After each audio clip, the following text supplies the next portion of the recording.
Hi, good morning. I'm speaking to clinical psychologist Lihi Gilhar this morning. Hi, Lihi, how are you? Hi, good morning. Fine, and you? Good, thank you.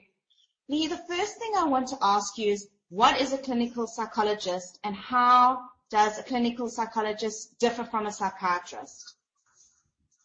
Well, basically, a clinical psychologist is someone that, if we base it on South Africa, where I studied, it's comprised out of 3 degrees. One needs to do a BA, which is 3 years, and in that psychology needs to be one of your majors. Then you need to do honors in psychology, which is after the BA, it's a year, and you need that in order to try and apply for clinical psychology. Once you've done that, then there are basically 3 fields. I've left South Africa 4 years ago, so there were 3 fields. You could either go into clinical psychology, you could either go into educational psychology, you could go into community psychology, and I think that there might be industrial psychology, I'm not sure. And then basically you need to apply, it's very, very difficult to get into the clinical psychology. It's got every university's got a different amount of applicants that can be accepted. And essentially what we do is that we do our internship in psychiatric settings. So it gives us experience with the illnesses that you'll get in your DSM-4, so your psychosis, your more severe illnesses, and that's part of our training.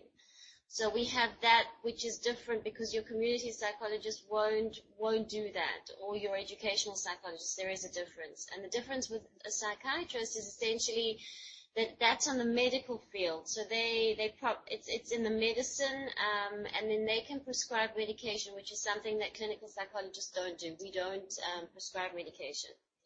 And also in different countries, because a psychiatrist essentially won't give therapy, whereas we do give therapy.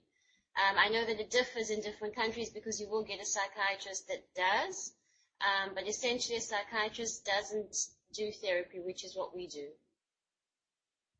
And what type of people would come to you with problems? Would it be people with more extreme problems, like let's say OCD, or could I come to you if I was going through a divorce and I was battling with that process? It's all of the fields. It isn't specific.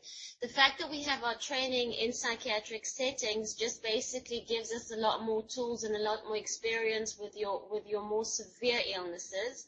But obviously we train to deal with your everyday, your relationship issues, self-discovery, and all your day-to-day problems as well. Thank you. Thank you so much for talking to me today. All right.